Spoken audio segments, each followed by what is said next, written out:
Commerce के मेरे युवा छात्रों, जैसा कि आप सबों को यह बता चुके हैं कि जब भी साझेदारी का पुनर्गठन होता है, चाहे वह किसी भी कारण से हो, तो उस समय फर्म में जितने भी संचय, लाभ हानि, ख्याति या अन्य चीज़ों की शेष होती है उसे साझेदारों के बीच में बांट दिया जाता है। इस संदर्भ में दो तरह के जर्नल होते हैं, आपको बताया जा चुका है।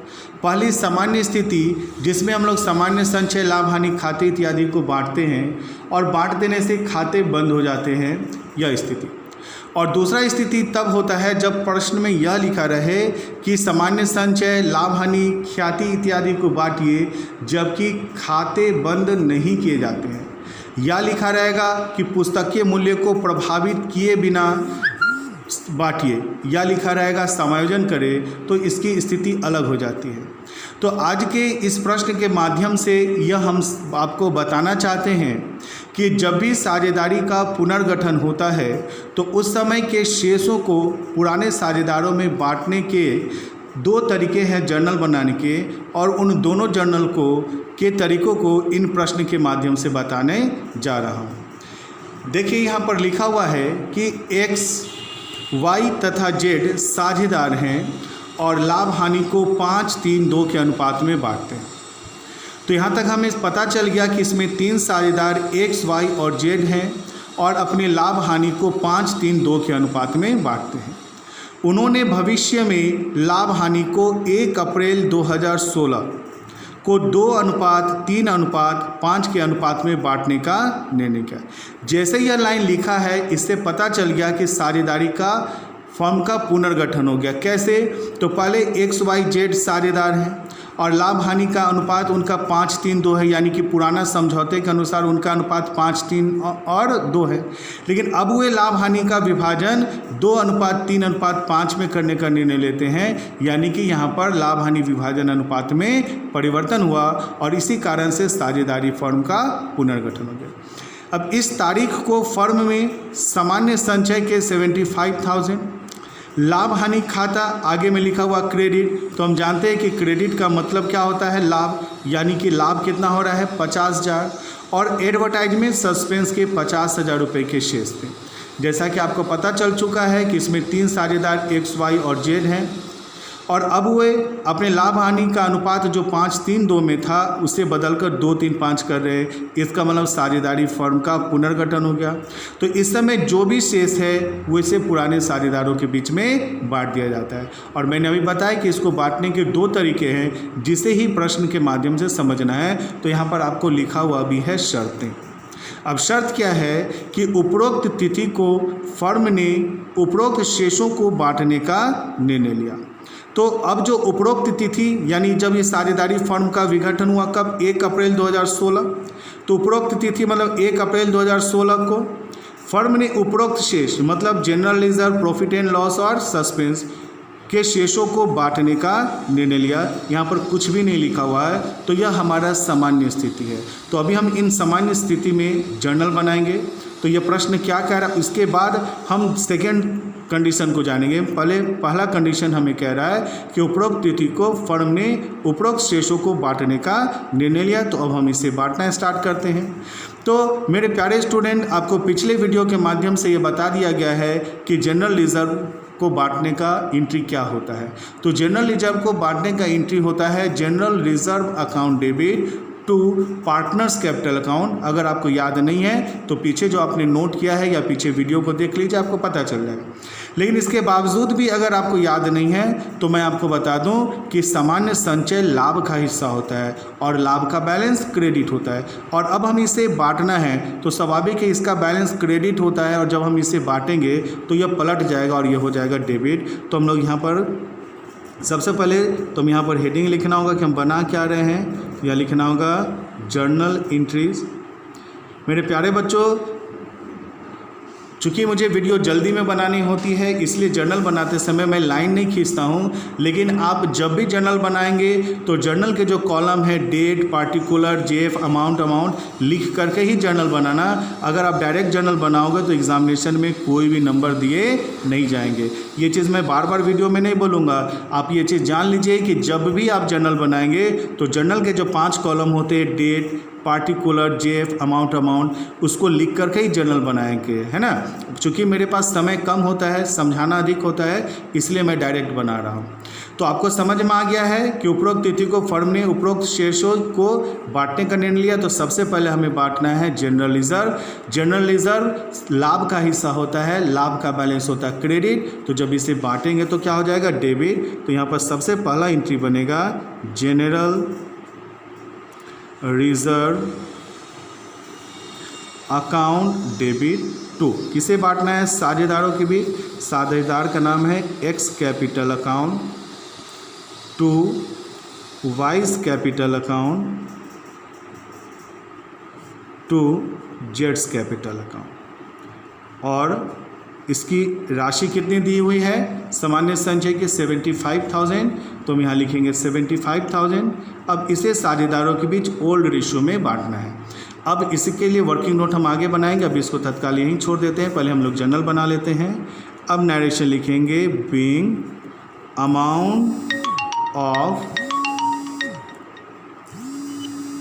Amount of general reserve transfer to partners capital account. इसे हम लोग साझेदारों के बीच में बांट देंगे। पहली एंट्री हो गई। अब जो दूसरी एंट्री है, अब किसके बनाना है, लाभ हानि का। तो यहाँ दोनों लिखा हुआ, लाभ भी हानि भी, तो कैसे पहचानेंगे, तो आगे में लिखा हुआ क्रेडिट। तो आप जानते हैं कि लाभ हानि का क्रेडिट मतलब क्या होता है, लाभ। तो लाभ का बैलेंस यहाँ पर क्रेडिट है, तो बांटेंगे तो क्या हो जाएगा, डेबिट। तो अब इसका जर्नल एंट्री यहाँ बना सकते हो, profit and loss account debit to. किसे बांटना है, साझेदारों को।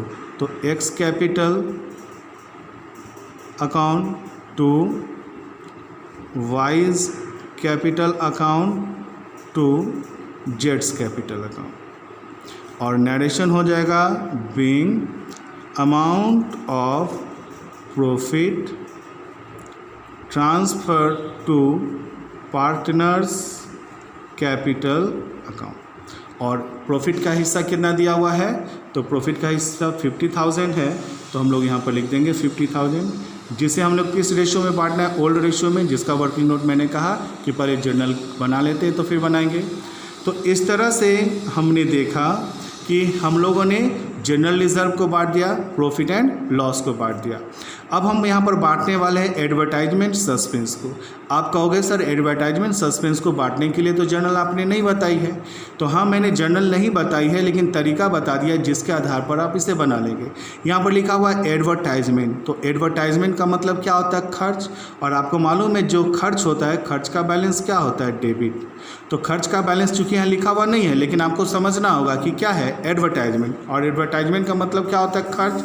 और खर्च का बैलेंस क्या होता है, डेबिट। तो अब इसे जब बांटेंगे तो क्या हो जाएगा, क्रेडिट। तो मैं यहाँ पर एडवर्टाइजमेंट को क्रेडिट कर देता हूँ, तो यहाँ लिखा जाएगा टू एडवर्टाइजमेंट अकाउंट। अब इस एडवर्टाइजमेंट सस्पेंस अकाउंट की राशि को बांटना है किसके बीच, साझेदारों के बीच। तो हम यहाँ लिखेंगे x capital account debit wise capital account debit, और फिर यहाँ लिखाएगा जेड्स कैपिटल अकाउंट डेबिट। और इसकी भी राशि कितनी है, 50,000, जिससे अभी हमें साझेदारों के बीच में बांटनी है। तो आइए अब इसे हम लोग बांटना है। तो किस अनुपात में बांटना है, अब आपको मालूम है कि हमें सामान्य संचय के 75,000, प्रॉफिट एंड लॉस अकाउंट के 50,000 और एडवर्टाइजमेंट सस्पेंस अकाउंट के 50,000 को बांटना है। तो किस रेशियो में बांटेंगे, यहाँ तो 2 रेशियो है, ओल्ड रेशियो और न्यू रेशियो। तो आपको मालूम है कि ये पुराना संचय है, पुराना लाभ हानि है, तो इस सबको पुराने अनुपात में बांटा जाता है। इसलिए हम लोग यहाँ पर क्या लिखने वाले हैं, ओल्ड रेशियो।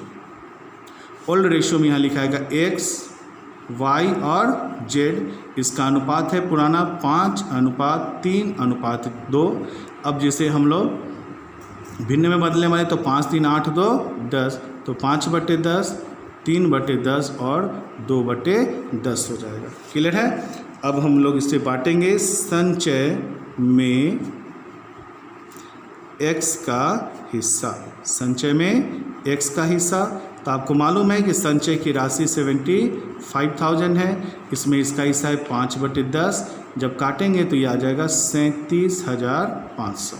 फिर लिखाएगा संचय में किसका हिस्सा, y का हिस्सा। तो यहाँ पर है 75,000 संचय, उसमें हिस्सा है 3/10, जब इसे काटोगे तो यहाँ आ जाएगा 22,500। फिर हम लिखेंगे संचय में z का हिस्सा।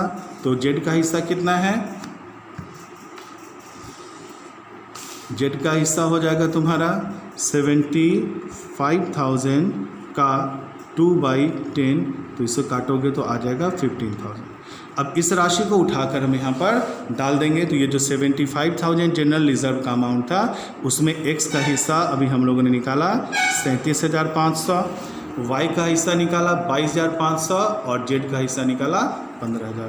तो यहाँ लिख दीजिए 22,500 और यहाँ लिख दीजिए 15,000। जब ये जोड़ेंगे तो 75,000 निकलेगा। जनरल रिजर्व का हिस्सा बढ़ गया। अब हम इसे बांटना है किसको, प्रॉफिट एंड लॉस का, जिसकी राशि कितनी है 50,000। तो फिर हम लोग यहाँ लिखेंगे प्रॉफिट में x का हिस्सा। प्रॉफिट हमारा कितना है 50,000, उसमें z का x का हिस्सा कितना है 5/10, तो यहाँ कर दो 5/10, काटोगे तो आ जाएगा 25,000। फिर लिखाएगा प्रॉफिट में y का हिस्सा। तो प्रॉफिट है हमारा 50,000, उसमें y का हिस्सा कितना है 3/10, काटोगे तो कितना आ जाएगा 15,000। इसी तरह सब लिखेंगे प्रॉफिट में z का हिस्सा। तो 50,000 का इसका अनुपात है 2/10, तो काटोगे तो आ जाएगा 10,000। अब इसे हम लोग ये जो 25,000, 15,000, 10,000 किसका हिस्सा है, लाभ का। तो इस 50,000 के जगह में यहाँ के बाद हम यहाँ लिख देंगे x को मिल रहा है 25,000, इससे मिल रहा है 15,000 और फिर इससे मिल रहा है 10,000। इसके बाद मुझे एडवर्टाइजमेंट सस्पेंस को बांटना है, क्योंकि एडवर्टाइजमेंट सस्पेंस की राशि भी 50,000 है और रेशियो तो हमारा यही रहने वाला है। तो 50,000 का रेशियो अगर हम निकालेंगे भी तो 2 बार निकालने की ज़रूरत नहीं है। तो चूँकि इस 50,000 का तो अनुपात हम जान ही रहे हैं, तो इसको बांटोगे तो यहाँ हो जाएगा 25,000, 15,000 और 10,000। और अगर निकालना चाहो तो तुम यहाँ पर निकाल के दिखा सकते हो कि एडवर्टाइजमेंट सस्पेंस में किसका हिस्सा, x का हिस्सा। तो इसकी भी राशि 50,000 है और x का हिस्सा है 5/10, काटोगे तो 25,000। तो इस तरह से ये आ ही जाएगा। तो उम्मीद है कि इस प्रश्न का हम पहला शर्त जान गए, जिसमें साझेदारी फर्म का लाभ हानि विभाजन अनुपात में परिवर्तन के कारण पुनर्गठन हो रहा था। ऐसी स्थिति में सामान्य संचय, लाभ हानि और सस्पेंस की राशि को हम लोगों ने बांटा। तो जब प्रश्न में केवल लिखा रहेगा कि बांटिए, तो यह सामान्य स्तर पर इसी तरह का एंट्री बनाया जाता है। लेकिन जब प्रश्न में यह लिख दे कि उन्होंने उपरोक्त मदों के प्रभाव को इनके पुस्तकीय मूल्य को प्रभावित किए बिना लिखा रहेगा, या लिखा रहेगा खाते बंद नहीं किए जाएंगे, लेखांकन करने का निर्णय लिया, या लिखा रहे समायोजन करने का निर्णय लिया जाए, तो प्रश्न बाबू यही रहेगा, लेकिन इसका आंसर बिल्कुल बदल जाता है। तो आप जान लीजिएगा कि प्रश्न यही है, जिसमें लिखा भी रहेगा कि शेषों को बांटिए, लेकिन उसमें ध्यान देनी है कि अगर लिख दे कि समायोजन करना है तो इसका जवाब बिल्कुल अलग बनता है, या लिखा रहेगा कि प्रभावित किए बिना बनाना है तो इसका आंसर अलग हो जाता है। तो अभी हम कंडीशन 2 आपको बता देते हैं कि अगर कंडीशन 2 में कहा जाए कि अगर प्रभावित किए बिना बनाने को कहा जाए या समायोजन करने को किया जाए तो उसका जर्नल हम कैसे बनाते हैं। तो इसका जर्नल बनाने के लिए आपको मालूम है कि पहले बता चुके हैं कि क्या करना होता है, gaining partners account debit to sacrificing partner करना पड़ता है। तो अब आपको जानना होगा कि कौन गेन करेगा, कौन सेक्रीफाइस। चूँकि 3 साझेदार x, y और z है, ये तो पता है, लेकिन कौन गेन करेगा, कौन सेक्रीफाइस करेगा, ये आपको पता नहीं है। तो इसके निकालने के लिए आपको पहले बता चुके क्या करते हैं, हम ओल्ड रेशियो में से न्यू रेशियो को माइनस करते हैं। तो हम लोग यही सूत्र लिखने वाले हैं। यहाँ पर पहले लिखने वाले हैं ओल्ड रेशियो और फिर यहाँ लिखने वाले हैं न्यू रेशियो। आपको मालूम है साझेदार का नाम x, वाई और जेड है। आप यहाँ से देख लीजिए, इसका ओल्ड रेशियो 5:3:2 है और न्यू रेशियो 2:3:5। देखिए प्रश्न वही है ना, लेकिन आंसर अलग हो जाएगा। तो यहाँ पर x का 5:3:2 और इसका है 2:3:5। अब इससे भिन्न में बदलेंगे तो ये 5/10, 3/10 और 2/10 हो जाएगा। और इसे जब भिन्न में बदलेंगे तो 2/10, 3/10 और 5/10 हो जाएगा। अब हमें क्या करना है, तो ओल्ड रेशियो में से माइनस करना है न्यू रेशियो को। तो ओल्ड रेशियो किसका है, x का, y का और z का। तो x का ओल्ड रेशियो कितना है 5/10, मुझे माइनस क्या करना है न्यू रेशियो, तो x का न्यू रेशियो कितना है 2/10। फिर y का ओल्ड रेशियो है 3/10 और इसका न्यू रेशियो भी है 3/10।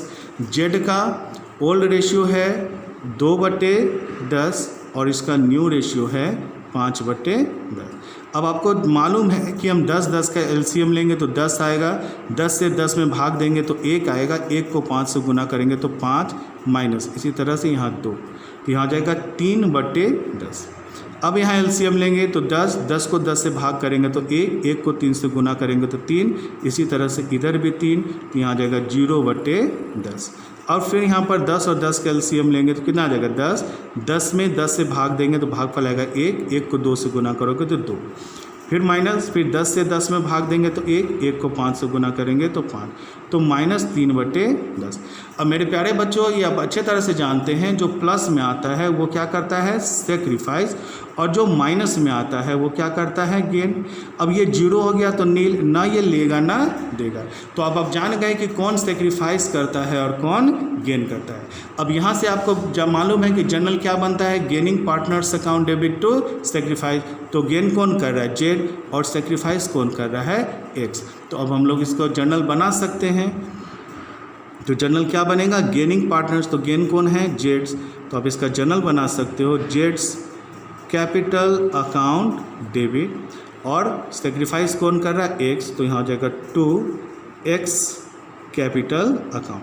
बोलोगे सर यहाँ पर तो हम लोगों को 3 चीज़ बांटना है, सामान्य संचय भी बांटने हैं, लाभ हानि भी बांटने हैं, एडवर्टाइजमेंट भी बांटने हैं। लेकिन आपको बता दें कि जब भी प्रश्न में समायोजन करने को कहा जाए या पुस्तकीय मूल्य को प्रभावित किए बिना सवाल को बनाने के लिए कहा जाए, तो इस तीनों के बदले में एक ही एंट्री होगा, और उसका एंट्री क्या होगा, गेनिंग पार्टनर टू सेक्रीफाइसिंग।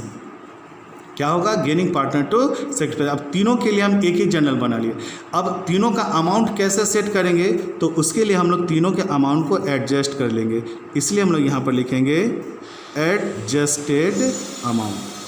हम तीनों अमाउंट को एडजस्ट कर देंगे, क्योंकि यहाँ पर कहा भी है कि समायोजन का लेखा करने के लिए, इसलिए तीनों के अमाउंट को एडजस्ट करके तीनों के बदले में हम एक ही जनरल बनाएंगे। और वो क्या बनेगा, गेनिंग पार्टनर्स अकाउंट, तो गेन कौन कर रहा है जेड्स, तो Jades capital account debit. 2 sacrifice कौन कर रहा है एक्स, तो यहाँ पर 2x हो जाएगा। अब एडजस्टेड अमाउंट करो, तो किसका किसका अमाउंट एडजस्ट करना है, तो सबसे पहले लिखा हुआ जनरल रिजर्व। आपको मालूम है जनरल रिजर्व का अमाउंट 75,000 पीछे दिया हुआ है। उसके बाद किसको सेट करना है, तो प्रॉफिट एंड लॉस, उसका भी अमाउंट आपको मालूम है, पीछे दिया हुआ है 50,000। फिर उसके बाद आगे लिखा हुआ है एडवर्टाइजमेंट सस्पेंस अकाउंट, और इसका अमाउंट भी कितना दिया हुआ है 50,000, पीछे देख लीजिए, यही ना है। General reserve 75,000, profit and loss account 50,000 और एडवर्टाइजमेंट सस्पेंस 50,000। और तीनों को क्या करने बोला, समायोजन का लेखा करने के लिए। इसलिए हम लोगों ने तीनों अमाउंट को क्या कर देना है, समायोजन। अब आपको यहाँ देखना है कि सामान्य संचय यानी जनरल रिजर्व, सामान्य संचय लाभ का हिस्सा होता है, इसलिए इसका बैलेंस क्या होता है, क्रेडिट। प्रॉफिट एंड लॉस के आगे तो आपको लिख ही दिया है कि क्रेडिट बैलेंस है, देख लीजिए प्रॉफिट एंड लॉस के आगे लिख दिया था ना क्रेडिट है, तो ये क्रेडिट बैलेंस है। और एडवर्टाइजमेंट सस्पेंस हानि होता है, और हानि का बैलेंस क्या होता है, डेबिट। अब इसको जोड़ना है, तो आपको मालूम है कि अगर जोड़ना है, अगर तीनों क्रेडिट होता तो जुड़ जाता, तीनों डेबिट होता तो जुड़ जाता, लेकिन यहाँ पर तो उल्टा है कि क्रेडिट और डेबिट है, इसलिए हम दोनों क्रेडिट को पहले जोड़ेंगे। तो दोनों क्रेडिट को जो जोड़ेंगे तो मेरे पास टोटल अमाउंट कितना आएगा, 1,25,000। तो ये 1,25,000 रुपया क्या अमाउंट हो गया, क्रेडिट। अब उसमें से इस डेबिट को क्या करना है, माइनस। तो इसको डेबिट को हम यहाँ से माइनस कर देंगे, ठीक है। तो मेरे पास अमाउंट कितना आ गया, 75,000। अब ये जो 75,000 हमारे पास आया, अब देखना है कि दोनों में बड़ा कौन है, क्रेडिट बड़ा है कि डेबिट बड़ा है। तो क्रेडिट बड़ा है, तो इसके आगे आप लिख दीजिए क्रेडिट। और जब बैलेंस क्रेडिट आता है तो जनरल एंट्री बनता है गेनिंग पार्टनर टू सेक्रीफाइसिंग, जिसका हम लोग ऑलरेडी लिख चुके हैं। अब ये जो 75,000 है उसमें जेड, तो जेड क्या कर रहा है, गेन कितना करेगा, तो 3/10। ये जो 75,000 अमाउंट आया, इसमें जेड एक्स क्या करेगा, सेक्रीफाइस, कितना सेक्रीफाइस करेगा, 3/10। तो हमें निकालना पड़ेगा। तो जेड यहाँ पर गेन कर रहा है, तो यहाँ पर लिखना होगा हमें जेड का प्राप्ति। तो राशि आप कितना निकाले हो, 75,000। और जेड की प्राप्ति कितना करने वाला है जेड, तो 3/10 गेन करने वाला है। तो यहाँ हो जाएगा 3/10। और फिर जेड के बाद हो जाएगा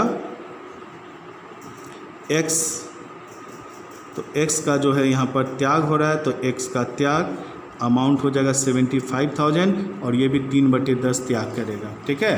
तो x का त्याग, इसको काट दो, तो 0 0 5 3 15 का 5 हासिल 1 7 21 और 1 22,500 और इसे भी काटोगे तो 22,500। और ये भी जानते हो कि त्याग और प्राप्ति हमेशा आपस में बराबर होता है। तो त्याग और प्राप्ति हमेशा आपस में यहाँ बराबर हो गया। और इस अमाउंट को अब यहाँ पर डाल दीजिए, तो यहाँ हो जाएगा 22,500 और फिर यहाँ पर हो जाएगा 22,500। तो इस तरह से आप लोगों ने यह अच्छे तरह से समझ लिया कि जब भी साझेदारी फर्म का क्या होगा, पुनर्गठन होगा, तो उस समय जो भी सामान्य संचय, लाभ, हानि या कोई भी शेष होता है, तो इसे बांटने के कितने तरीके होते हैं, 2 तरीके होते हैं। जब प्रश्न में लिखा रहेगा कि केवल शेषों को बांट दीजिए, तो हम लोग इस तरह से सामान्य जर्नल बनाएंगे, ये हमें अच्छे तरह से मालूम है। लेकिन जब प्रश्न में यह लिख दे कि पुस्तकीय मूल्य को प्रभावित किए बिना लेखांकन बनाइए या समायोजन करिए, तो ऐसी स्थिति में हम लोग जर्नल एंट्री क्या बनाते हैं, gaining partners account debit to sacrificing. और गेनिंग पार्टनर और सेक्रीफाइसिंग कैसे निकालेंगे, तो ये आपको मालूम है कि हम ओल्ड रेशियो में से न्यू रेशियो को माइनस कर देते हैं। और चूंकि यह समायोजन बना रहा है, इसलिए 3 बार एंट्री नहीं होती है। एंट्री कितने बार होती है, एक ही बार। तो किसकी एंट्री है यहाँ पर, जनरल रिजर्व की भी, प्रॉफिट एंड लॉस की भी, एडवर्टाइजमेंट सस्पेंस की भी। इसलिए जब हम नरेशन लिखेंगे तो तीनों को मेंशन कर देंगे। इसलिए यहाँ लिखा है बीइंग अमाउंट ऑफ, क्या क्या चीज़ का ये एंट्री है, जनरल रिजर्व। तो यहाँ लिखना being amount of general reserve. फिर क्या चीज़ का है ये amount, profit and loss, and क्या चीज़ का है, एडवर्टाइजमेंट सस्पेंस को हम लोग क्या कर रहे हैं, एडजस्ट। तो यहाँ लिखाएगा एडजस्टेड। तो आप समझ में आ गया ना कि जर्नल एक है लेकिन कितने का है, 3 का। तो ये एडजस्टमेंट है और तीनों के अमाउंट को एडजस्ट करके ये बना दिया गया। तो उम्मीद करते हैं कि मेरे प्यारे बच्चों, जब भी साझेदारी फर्म का पुनर्गठन होगा और उस समय अगर पुराना संचय, लाभ, हानि, ख्याति या किसी भी तरह का शेष होता है, तो उसे साझेदारों के बीच में बांटा जाता है। और बांटने के कितने तरीके हो सकते हैं, 2 तरीके। एक सामान्य तरीके, जो कि सामान्य तरीके मैंने आपको यहाँ पर बता दिया कि संचय को बांट दिए, प्रॉफिट एंड लॉस को बांट दिए और एडवर्टाइजमेंट सस्पेंस को बांट दिए। तो ये एक सामान्य स्थिति होगी।